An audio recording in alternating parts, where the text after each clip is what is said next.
pessoal, sejam bem-vindos ao canal. Eu sou a professora Josi e hoje eu vou entrevistar a professora Guadalupe. Olá, professora Guadalupe, tudo bem? Olá, tudo bem, tudo ótimo. Seja bem-vinda. Muito obrigada, é um privilégio poder estar aqui Eu, compartilhando alguns conhecimentos. eu é que agradeço. Conte a sua história. Quem é a professora Guadalupe? Eu sou Guadalupe da Silva Vieira, venho de uma família de 7 irmãos, onde minha mãe era professora, minha tia era professora, e aí veio então a vontade de ser professora.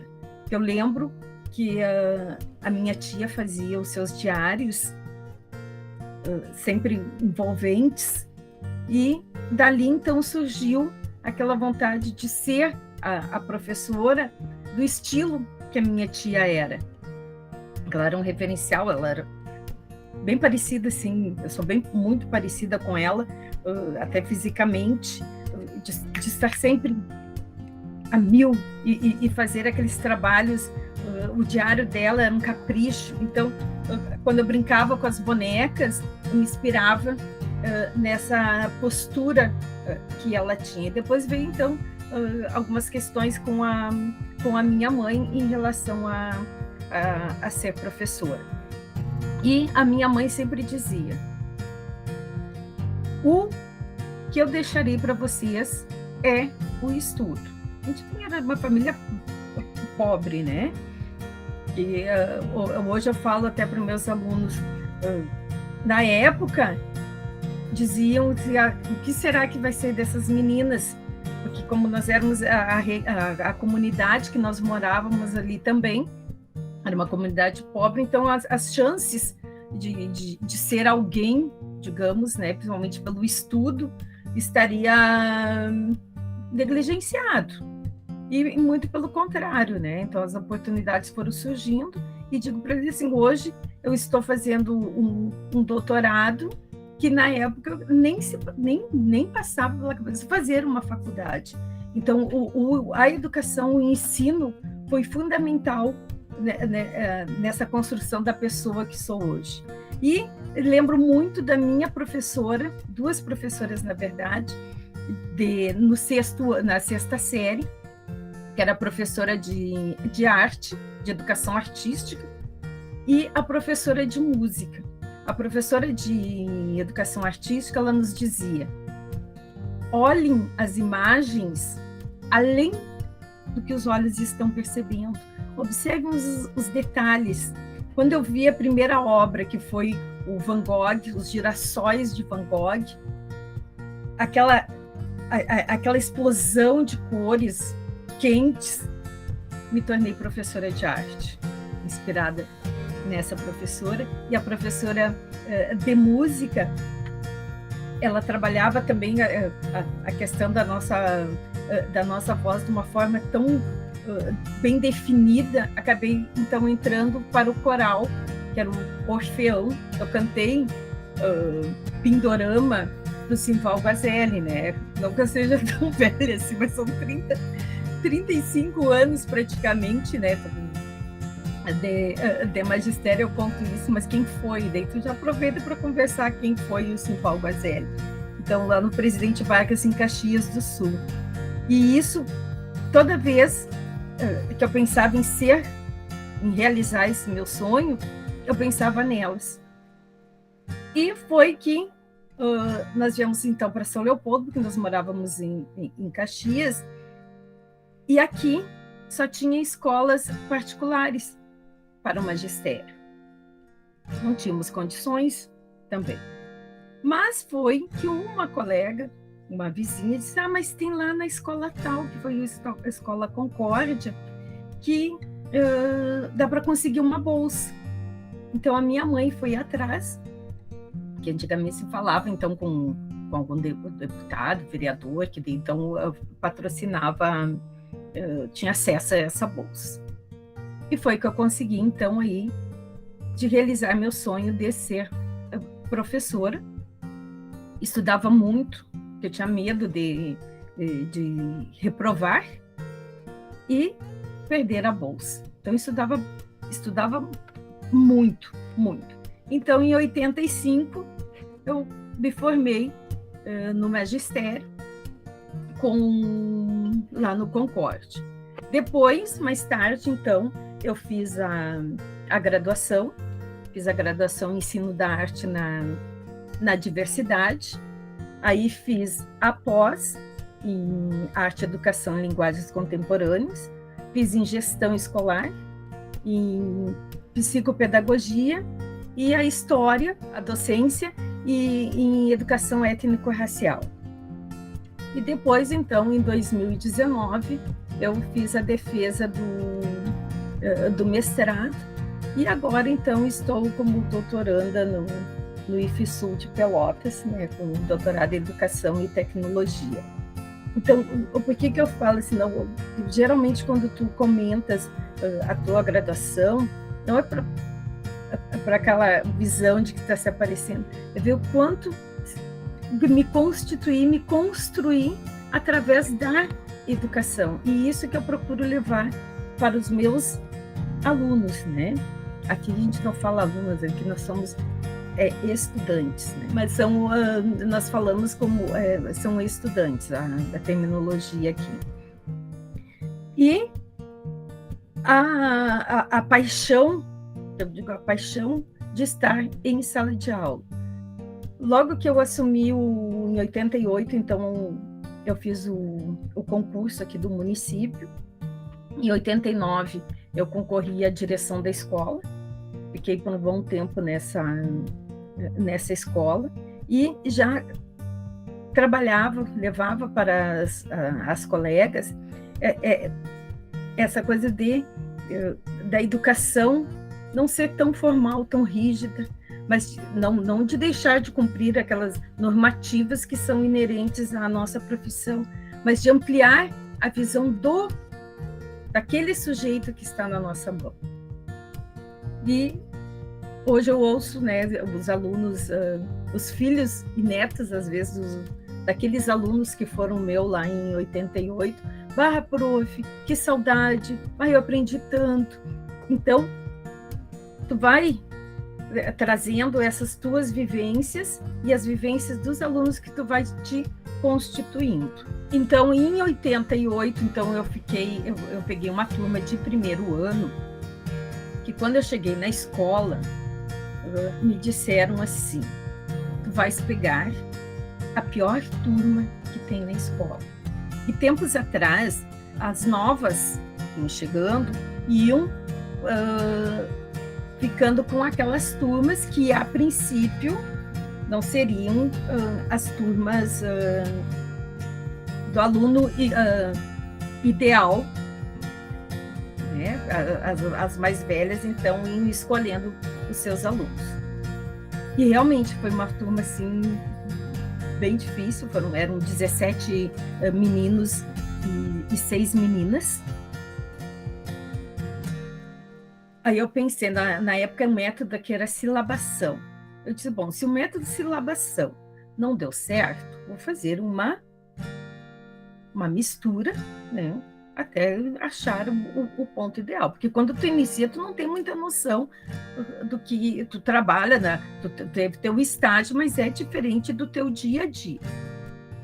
E foi assim, que primeiro foi fazer eles acreditarem em si.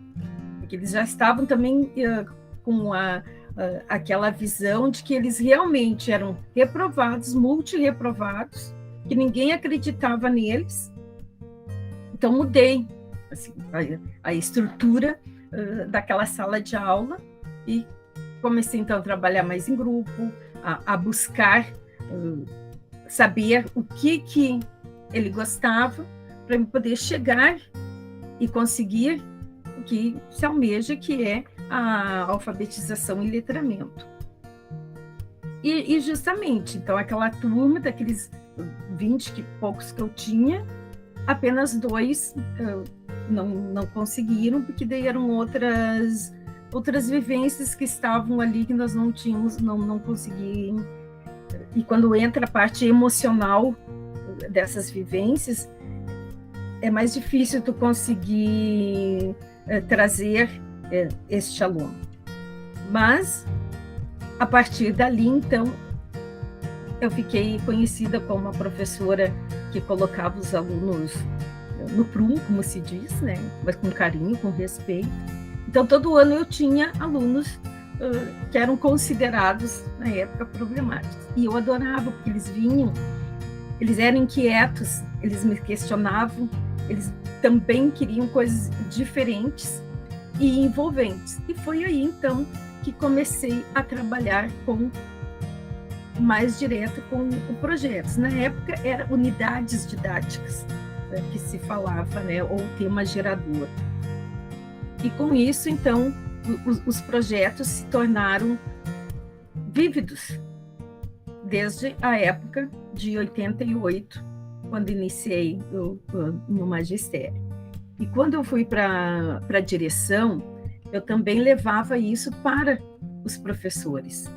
Vamos ampliar essa visão e procurar extrair do nosso estudante aquilo que ele tem de bom, porque muitas vezes se para muito na questão de que o aluno não para, que o aluno é inquieto, né, que o aluno não contribui, não participa. E o que mais me preocupou sempre dentro da educação não foi aquele aluno que era mais esperto, que era mais ativo, era justamente aqueles que eram mais quietinhos, que estavam lá, que geralmente se diz, ele é ótimo porque ele é quietinho. Não, né? Esse é que precisa muito mais do nosso olhar do que aquele que está a mil, porque o que eu percebia é que aqueles que estavam a mil, que estavam ali conversando, eles estavam atentos também ao que tu estavas trazendo. Então, eles participavam bem mais. Quando eu saí da direção, eu fui para uma escola que consegui também trazer um pouco dessa vivência de projetos. Depois eu trabalhei fui para uma escola de arte, então daí estava mais no que eu vinha estudando, mas foi na escola Maria Edila que foi a minha redenção como professor, como educadora, que era uma comunidade vulnerável, onde a drogatização, a prostituição era direto, e tu resgatar esses sujeitos. No início eu chorava muito, saía muito da sala de aula incomodada, porque eu não estava conseguindo atingir. E então foi aí que eu disse, assim, deixei de todas aquelas teorias de lado, como eu digo, assim, me despi, e aí eu coloquei realmente em prática o que se fala de projeto.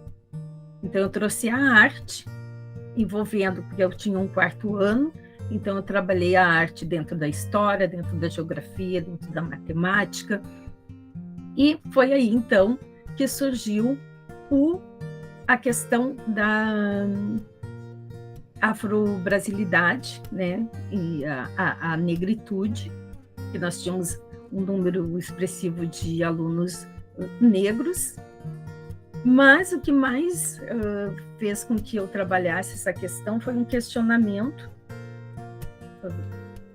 da parte de uma professora, que ela disse assim, que tu sabe que a nossa cidade aqui, São Leopoldo, ela é conhecida como o berço da imigração alemã. Então, chegava a época ali de junho, porque é em julho, né, dia 25 de julho, nós fazíamos cartazes, fazíamos dança, comida, tudo referente a essa cultura.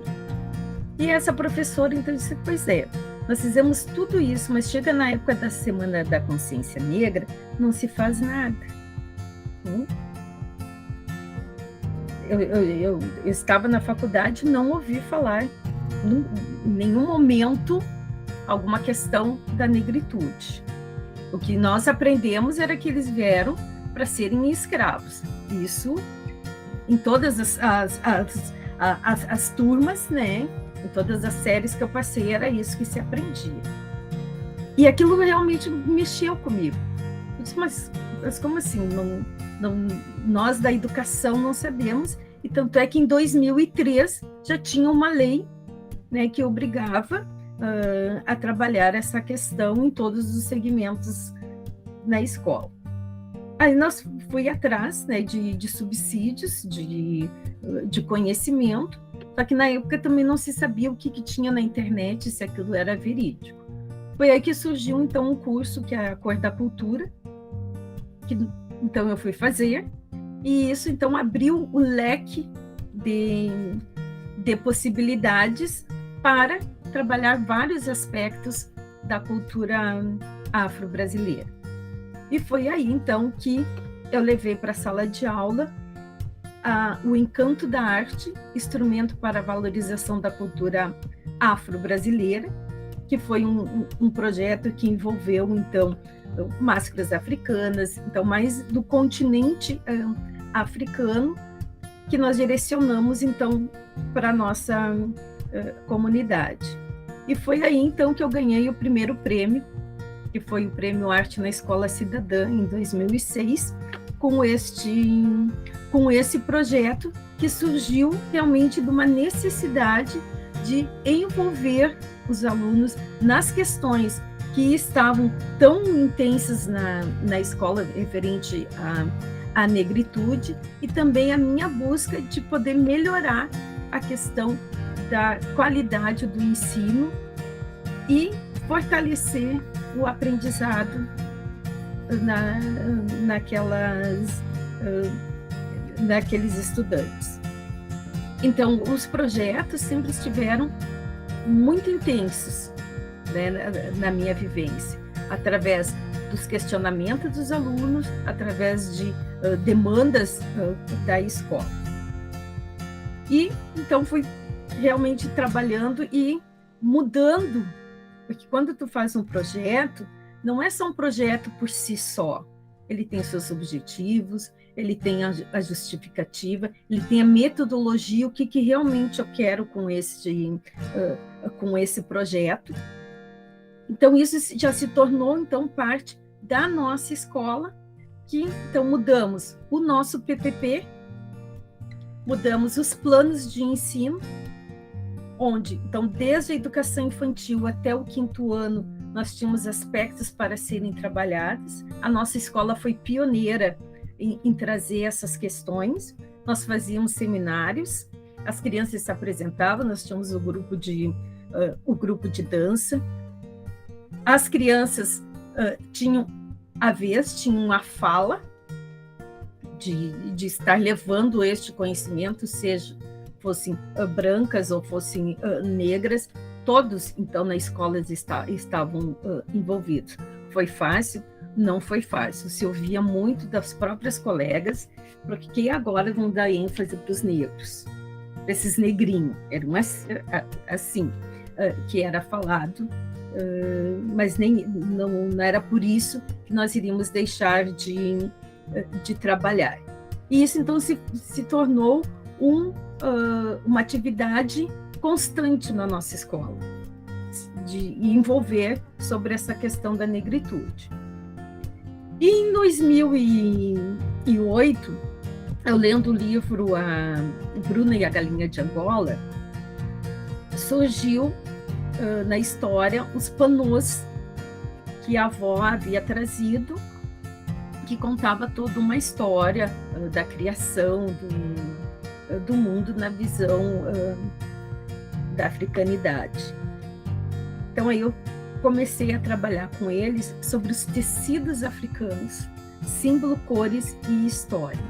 Então, esse projeto foi bem enriquecedor, porque nós trabalhamos com as padronagens dos tecidos africanos, envolvendo também, todos eles envolviam as questões, aqueles conteúdos que nós temos que trabalhar, de português, de matemática, de história, estavam todos agregados a este projeto. E assim nós fomos, então, ampliando o foco, a visão e saindo daquela questão do escravizado, que veio para cá para apanhar, para trabalhar. Claro que foi uma parte da história, infelizmente, né, do nosso país, mas que nós não podíamos mais ficar nessa visão, porque o conhecimento, o que eles trouxeram, era muito mais enriquecedor. Em 2012, então, ampliei um pouco mais o foco, então foi com os contos africanos, foi onde eu conheci um escritor que hoje é um grande amigo, que é o Rogério Andrade Barbosa. Foi o primeiro livro que eu li dele, como as histórias se espalharam pelo mundo. Então, na época, eu entrei em contato com ele, através de e-mail, e ele mandou, então, uma carta para esses estudantes, falando da beleza, da importância da leitura, que assim como eles, na época, que ele estava na 4ª série, ele também gostava muito de ler e estudar. Então, foi uma imersão nesses contos africanos. Aí eu ganhei 2 prêmios dos tecidos africanos, também foi o prêmio do Professores do Brasil, e em 2012, então, eu ganhei do CERT, que é o Centro de Relações Étnico-Raciais, que é de São Paulo, e também ganhei do MEC, novamente.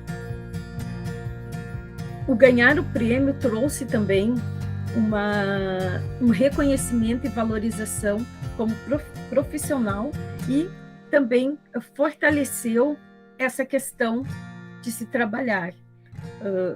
E como eu disse anteriormente, dentro da própria escola havia esse preconceito, e com isso a comunidade começou a se interagir mais, principalmente em relação às comunidades que são de outra religiosidade, né? Principalmente as evangélicas, né? Apesar que eu trabalho há anos sobre essa questão, e uma vez só um pai me questionou, porque eu tinha dado uma atividade do Heitor dos Prazeres, de procurar uma música que contemplasse uma imagem. Ele disse, olha, nós não ouvimos outro tipo de música, tipo samba, né? Então a minha filha não vai poder fazer essa atividade. Eu disse, não, mas pelo contrário, você pode trazer um hino da sua igreja, porque se eu estou trabalhando o respeito às diferenças, eu também tenho que saber respeitar o outro, não deixá-lo de lado. Tanto é que ele trouxe, a menina trouxe a música O Sabor de Mel, que eu nunca esqueço, que é da Damares, que é uma música evangélica, né? Hoje a minha vitória tem sabor de mel, e eu achei tão significativa também a letra da música, que no nosso musical que nós fizemos, nós acrescentamos essa música.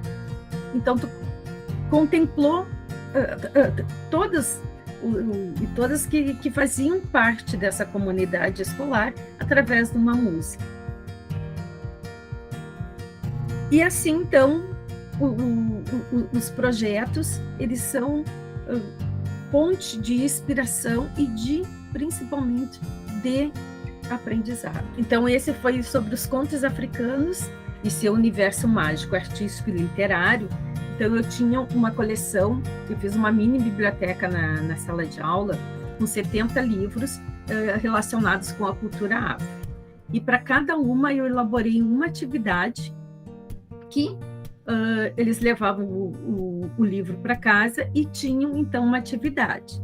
Na sala de aula, explorava com a música, com a dança, com a dramatização, e fizemos um musical sobre os contos africanos. Então, cada conto escolhido por eles, nós fizemos, então, ou a dança ou a dramatização, que foi, então,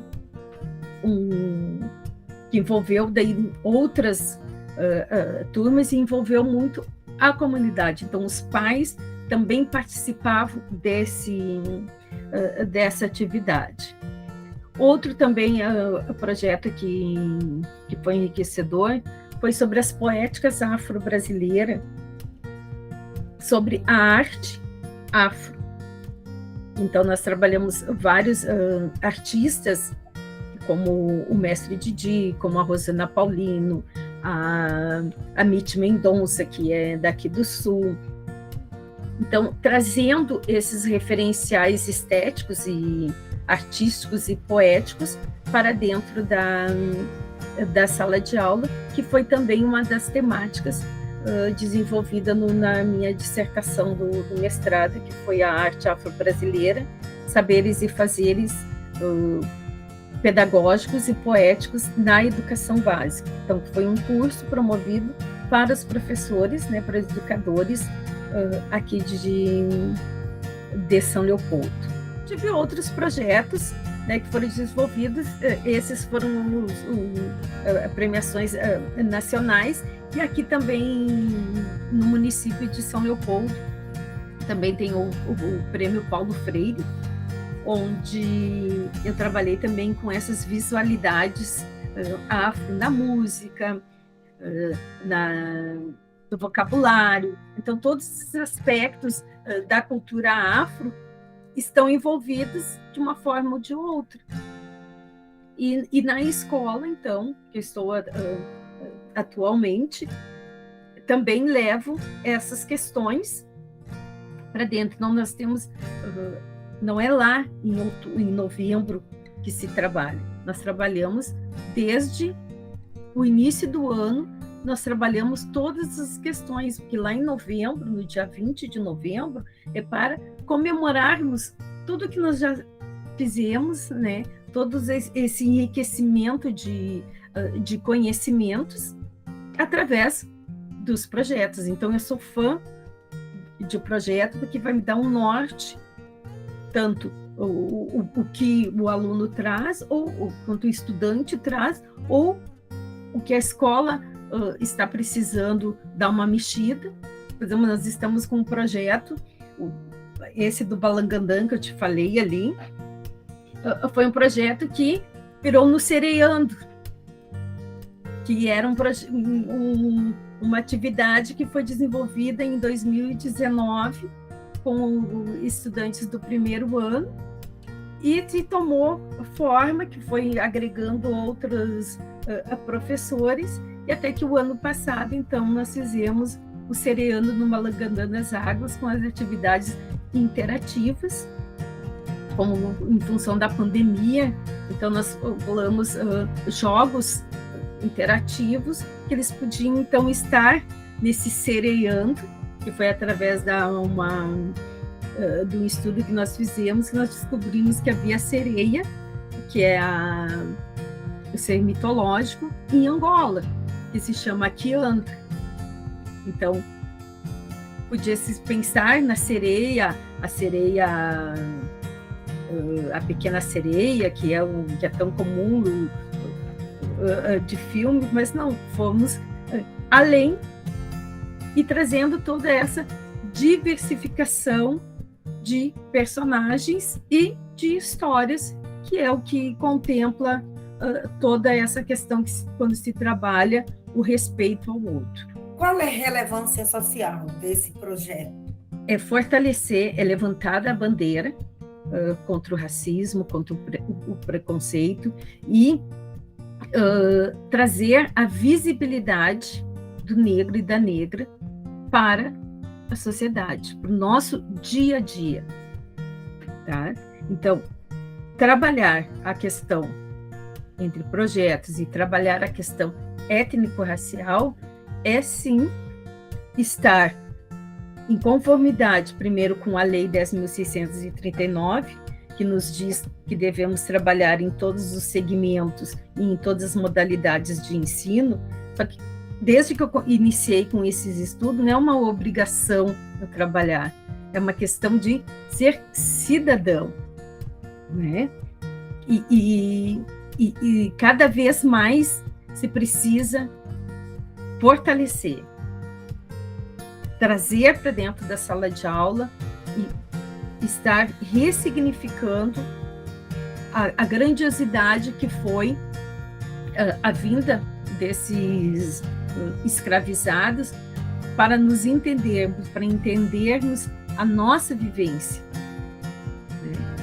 A questão histórica, infelizmente, aconteceu, mas não é só isso, é muito mais além. E Egito faz parte da África, que se esquece, que se fala do Egito como se fosse um outro lugar totalmente diferente, mas é ali na África onde teve um conhecimento também muito específico sobre agricultura, a questão da matemática, de tudo.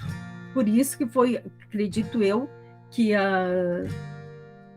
trouxeram esses africanos em função do seu conhecimento da agricultura, mas em função da sua cor, subjugaram todo esse conhecimento, e que hoje, infelizmente, ainda está tão intenso que a gente ouve nos jornais, né? Jornais e televisão. Mas nós vamos mudar, vamos continuar na luta. É bastante intenso, e que nos traz que o debate deve continuar, né? A conscientização das pessoas. Sempre. Principalmente sempre. Das crianças, né? Uhum. E dos estudantes, para que essa conscientização, porque às vezes a criança e o adolescente, ele leva as informações para casa, e pode ser que haja uma mudança dos adultos, porque quando uma criança ela fala assim, eu não gosto de sentar do lado de fulano, porque fulano ele é negro, ele é preto. E a criança, ela não mente, ela fala, foi minha mãe que mandou, foi meu pai que mandou. A criança, ela não tem essa visão, porque tu não pode. Quem coloca tudo isso são os adultos. Eu lembro de uma situação da minha neta, que um dia ela chegou e contou que tinha uma amiga negra. Ela disse assim, Fó, eu tive que falar para o fulano que todos nós somos iguais. Então, tu percebe que há uma diferença quando tu esclarece para a criança que realmente nós estamos aqui, nós somos diferentes em alguns aspectos, mas todos nós somos iguais enquanto a direitos, a deveres, ao respeito, à harmonia, a tudo. Então, é isso que volta a dizer que fortalece para que continuemos, sim, a lutar, a brigar, a discutir, e deixo sempre muito bem claro nas reuniões com os pais que esse é o meu modo de trabalhar. Respeito, né? Não vou adentrar nas suas famílias, tentar, como é que se diz, mudar, por exemplo, a questão da religiosidade, mas eu tenho que conhecer para respeitar. O respeito vai vir sempre em primeiro lugar. Então, assim como respeito a tua, respeite a dos outros. Então, isso eu sou bem firme. E sempre levo Tem um filme muito bom que é a História das Religiões. É bem curtinho, então fala de todas as religiões do mundo de forma assim bem sucinta. Então, quando eu já vou para a reunião, eu já deixo justamente no ponto que eu quero, que é a questão da religiosidade afro-brasileira. E com isso, então, vai conversando com os pais e esclarecendo, né, que a escola é laica. Não vou direcionar nem para um, mas eu não deixarei de falar, de trabalhar, né, de estar levando para o seu filho, sua filha, este conhecimento. Que é um direito, né, de conhecer. É o direito de cidadão. Hoje ele é uma criança, mas ele vai se constituir um adulto, ele vai ter família. E o que for ensinado vai ficar para ele, tanto positivo como negativo. Ou como às vezes se ouve assim na sala de aula, mas eu sou da religião, eu sou da igreja. Que ótimo, porque sempre de posição que todas as religiões vão falar o quê? Que tu tem que fazer o bem, que tu tem que ser caridoso. Isso que é o mais importante de todas as religiões. Cada uma vai ter o seu ritual, vai ter o seu jeito de tratar aquilo ali. Mas eu tenho que pegar a essência dessas religiosidades, que é fazer o bem, olhar o outro, ser melhor como pessoa nas suas ações. E nunca tive problema assim por trabalhar, tanto é que no musical esse dos contos, as meninas que foram fazer as Yansan, Iemanjá e Oxum eram evangélicas. Elas tinham assim, aquela característica dessa mitologia, e foi um espetáculo. Das sereias também. Das sereias, agora o ano passado, também. A menina e o pai, assim, nós sempre falamos que tudo é importante, tudo é aprendizagem, tudo isso é vivência que vai enriquecer o futuro dela. Então, é uma mudança, é uma relevância muito gratificante, tanto como professor e como pessoa, como cidadã, né? Abarcar esses conhecimentos e essas interações, essas mudanças, essas transformações. Isso é muito significativo. Importantíssimo. Também. Há uma hora certa de se fazer um projeto? Não tem hora certa, é toda hora. Eu vejo projeto em tudo, não só na questão afro, né? Mas já fizemos outros projetos, porque o que é o projeto? O projeto é tu colher, tu ouvir tanto a escola, como os pais, como, por exemplo, foi cortada uma árvore na frente da escola. E veio aquela angústia, diz, mas essa árvore foi um projeto intenso. Então, e o que é o projeto? É tu especificar, bom, o que nós queremos, qual é a ansiedade, né, que eles tiveram, é de não ter mais aquela árvore, mas por que será que cortaram essa árvore? E ali, então, foi feito todo um trabalho envolvendo o que tínhamos de árvore ao entorno da escola. Hoje também nós tivemos uma conversa que nós vamos iniciar com a temática da iniciação científica lá na nossa escola. E a professora que nos acolheu para nos dar essa orientação, ela fez um trabalho também muito belíssimo sobre, mais ou menos, essa temática das árvores. Tanto é que ela fez que eles tinham que contar, eles contavam, então, isso com o primeiro ano, as árvores que tinham no caminho, descobriu quais os tipos de árvores que existia ali na comunidade. Então, foi um projeto que surgiu de uma determinada situação, que podia passar despercebido ou não. Como eu estava te falando o Balangandã, entrelaçando rituais artísticos e literários, surgiu também que eu estava passando pela sala de aula e a professora estava com os alunos ali numa situação de vivências e eles estavam com um pau de chuva. Eu cheguei e perguntei, você sabe que isso é um instrumento indígena? Mas o que é indígena?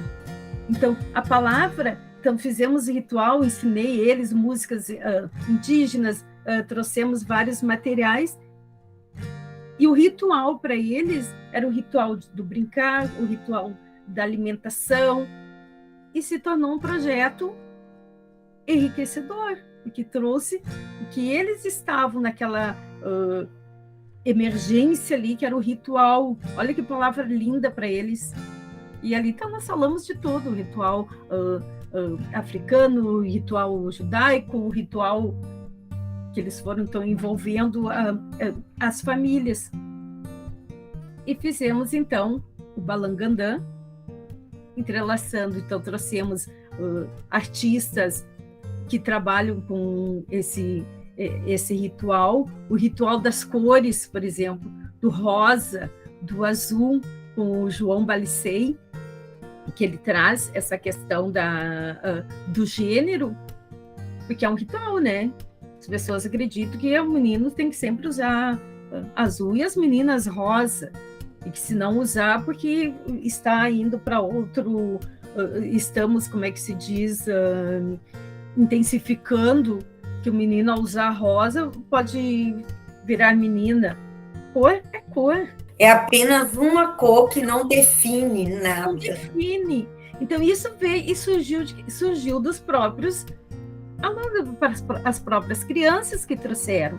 Então, tu tem que trazer outros subsídios também, mostrar possibilidades, senão tu não vai, tu vai sempre ficar na mesmice, sempre acreditando naquilo ali, mas que tu pode até acreditar nisso. Estou dizendo que não pode, mas tu tem que oportunizar outras vivências, outras experiências para ampliar o repertório, tá? Tanto é que eles fizemos colares, olha, foi... E daí não entra essa questão de que menino não pode fazer isso, que menina não pode fazer aquilo. Estamos todos num grupo, onde todos contribuem, independente se é menino ou se é menina. Então, o projeto é justamente isso. Então, ali cabe a nós, professores, irmos construindo. Bom, o que eu posso ampliar com essa palavra ritual? Eu posso trazer o artista tal, por exemplo, na minha área, né, que é arte. Eu posso envolver fazer um ritual com eles.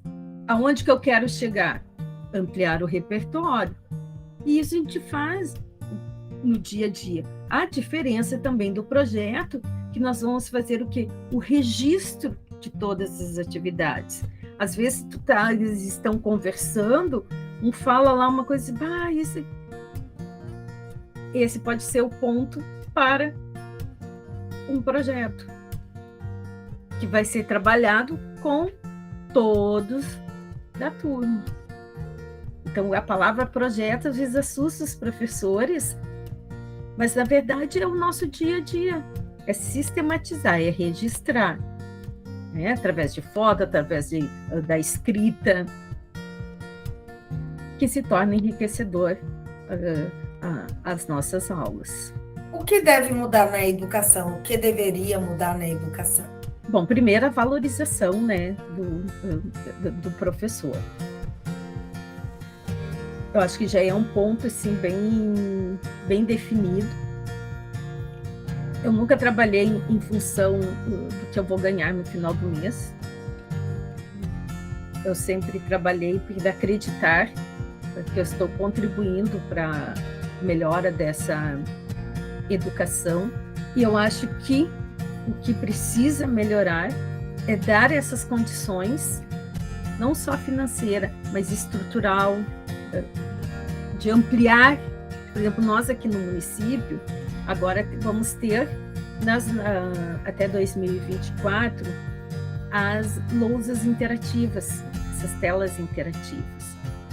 E isso é um progresso, isso é uma inovação, é a mudança, é uma transformação para a educação, porque a partir dali tu vai ter outros, não que o professor não, eu acho, o papel do professor em sala de aula é importantíssimo, percebeu agora com a pandemia, mas esses recursos possibilitam ampliar o repertório do nosso estudante, porque ele não vai estar só visualizando, ele vai poder tocar, ele vai poder construir saber, porque hoje os nossos estudantes, eles têm acesso ao celular, mas às vezes para escrever um e-mail, de como vai digitar, isso falta, e através dessas telas interativas há essa oportunidade de ampliar esse outro conhecimento que vai ser tão necessário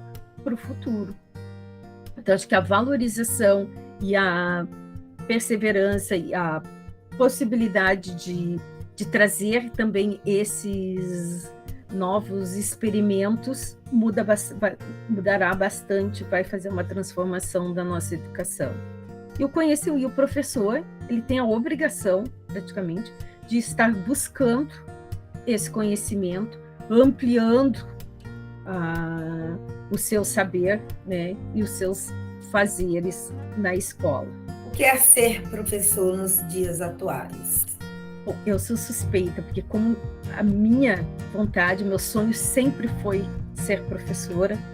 Então, mesmo assim, naqueles dias que sejamos para baixo, né, que já é humano, mas eu ainda acredito muito, eu sou a eterna estagiária. Eu sempre estou em busca de coisa nova, de fomentar, de movimentar a escola, né? Às vezes tem aquele colega que diz, mas eu não vou dizer, mas vê, olha, eu vi que tu fez tal coisa, tu falou tal coisa, vamos junto. Então é isso, né? A minha visão de ser professora está ampliando, está movimentando a escola, não ficar naquela caixinha fechadinha, muito bem, sair fora da caixa e vivenciar, experimentar, errar, acertar, envolver com a palavra, com a tua atitude, os teus gestos, encantar. Eu sou encantada pela educação. Próxima encarnação eu quero ser professora, quero continuar. Eu acho que tanto é que eu não me aposentei, aí eu me aposentei num turno e no outro continuo, porque eu acho que ainda tenho muita coisa ainda para contribuir para a educação. Eu peguei lá em 88, hoje eu tenho os filhos desses meus alunos, às vezes até os netos desses meus alunos, que ainda é tão bom tu ouvir, tu foi minha professora, professora, quando nós fomos...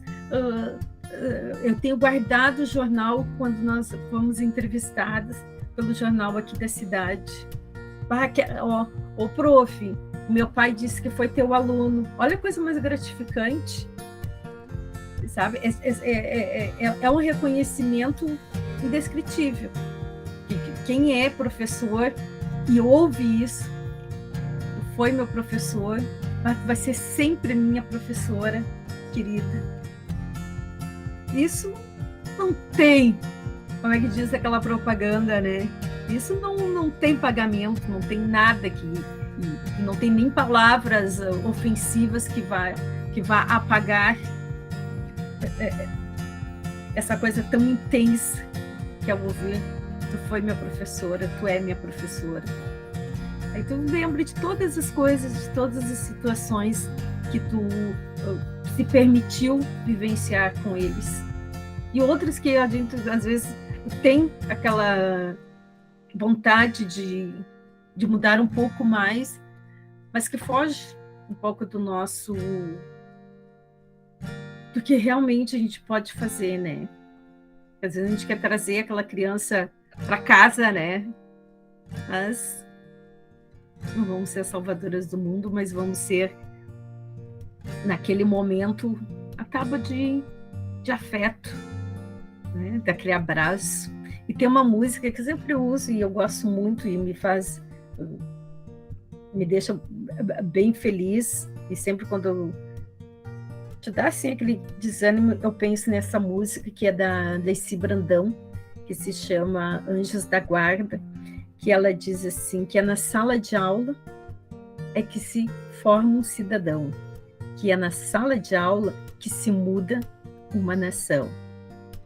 E construindo, tem seus altos, tem seus baixos, tem seus positivo, negativo, mas há sim uma transformação que vamos perceber a curto, a longo, a médio prazo, mas haverá sim uma grande transformação e há uma grande transformação.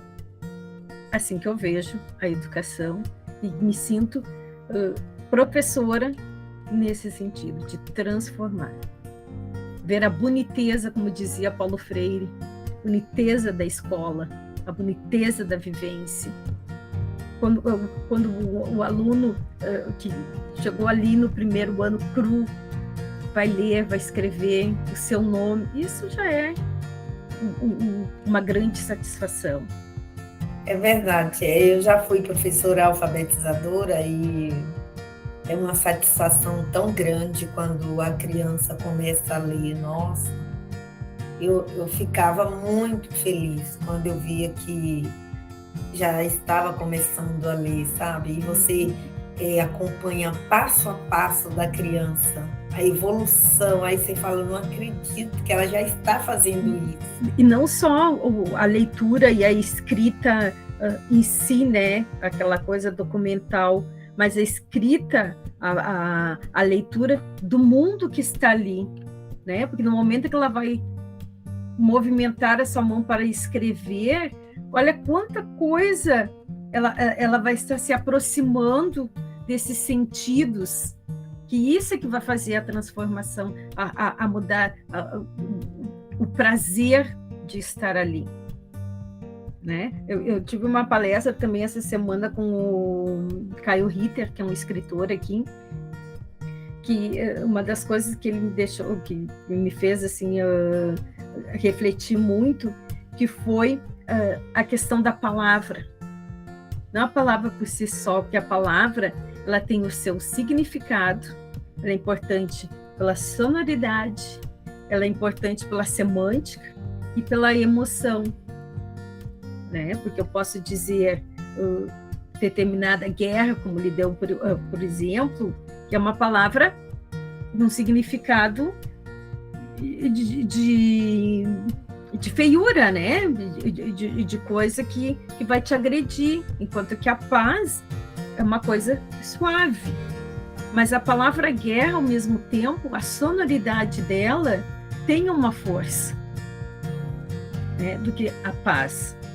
Então, aí que entra então a emoção, porque quando tu diz guerra, tu te remete às coisas tristes.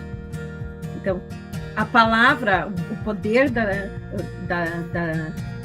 da palavra é o que vai fazer realmente também colaborar para essa mudança. Porque eu posso dizer gratidão por esse encontro, ou simplesmente posso te dizer, muito obrigada. Então, há diferença. E nesse caso, eu fico muito agradecida por esse convite maravilhoso de poder estar conversando contigo pela primeira vez que nós estamos nos vendo. E é tão gratificante. Tu lá em São Paulo, eu aqui no Rio Grande do Sul, e nós podemos estar buscando, né, esse entendimento em prol da educação e uma educação pública de qualidade. Para finalizar, eu gostaria que você deixasse uma mensagem para os professores, coordenadores, para as pessoas que irão assistir e também para os estudantes e a comunidade escolar.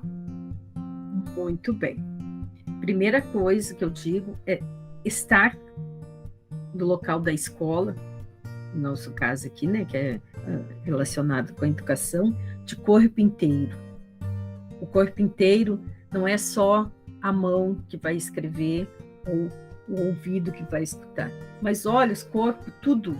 O cheiro, coisa boa, tu sentir o cheiro daquela comida que as merendeiras estão fazendo, as manipuladoras de alimento, né, estão fazendo, e tu sente o cheirinho, que daqui a pouco tu vai estar lá degustando o carinho que elas fazem com todo o carinho.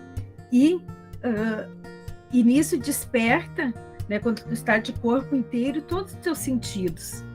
E esses sentidos é que vão estar unindo, unificando e buscando tudo o que nós queremos dentro da educação.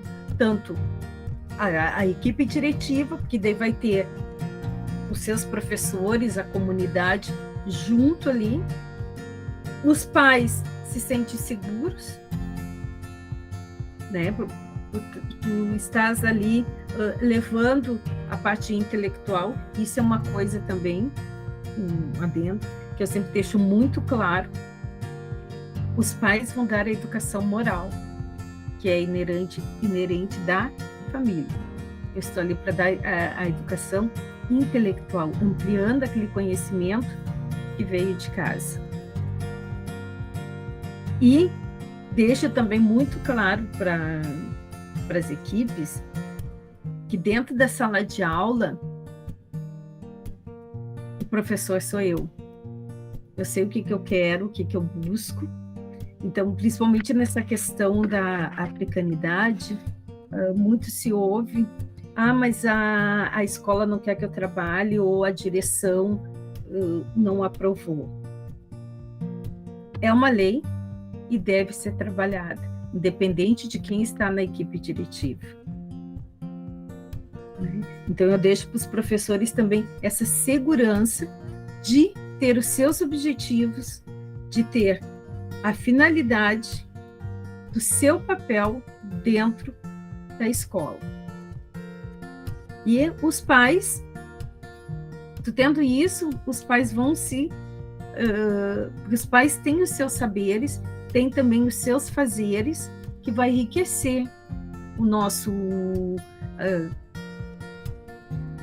aquilo que nós queremos levar para os seus filhos. Acho que é importante assumirmos uma posição que nos possibilite a leitura e a combinações de várias linguagens, né? Tanto a equipe diretiva, como para o professor, como para estudantes, que nos levem ao questionamento, que nos façam refletir e desconstruir ações ou pensamentos que fragmentam padrões, né? Preconceitos e modos de ver e interpretar o corriqueiro, né? Ou seja, que realmente possamos estar contribuindo todos, né? Porque quando se fala comunidade escolar, na verdade, estamos todos ali, professores, estudantes, equipe diretiva,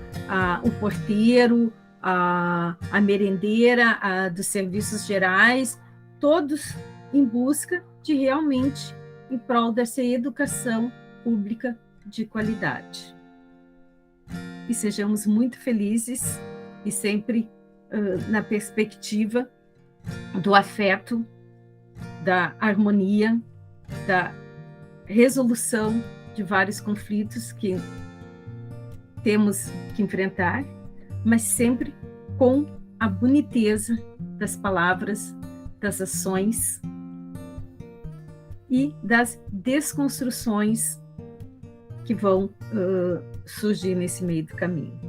Você tem redes sociais? Tem. No Face é Guadalupe Vieira, tenho também o Instagram, e temos também, tem uma parceria junto com a professora Jéssica Moraes, que é a professora de educação infantil. Então, quando nós fizemos esse projeto do Balangandã, surgiu também a possibilidade, então, de criarmos uma página no Instagram que se chama Balangandã Diversidade, movimentando olhares. Então, ali, nesse Instagram, nós trouxemos, então, várias possibilidades pedagógicas de se trabalhar a questão de gênero, a questão da negritude, nesse Instagram, então, que é Balangandã Diversidade. E meu e-mail, então, é lupesquetinha2010@gmail.com. Acessem, entrem em contato, que eu sempre retorno. Gratidão por você ter aceito. Eu que agradeço mais uma vez a possibilidade de estar aqui e te conhecer e poder estar trazendo um pouquinho dessa vivência de 35 anos de magistério. Obrigada. Tchau, pessoal, e até o próximo vídeo.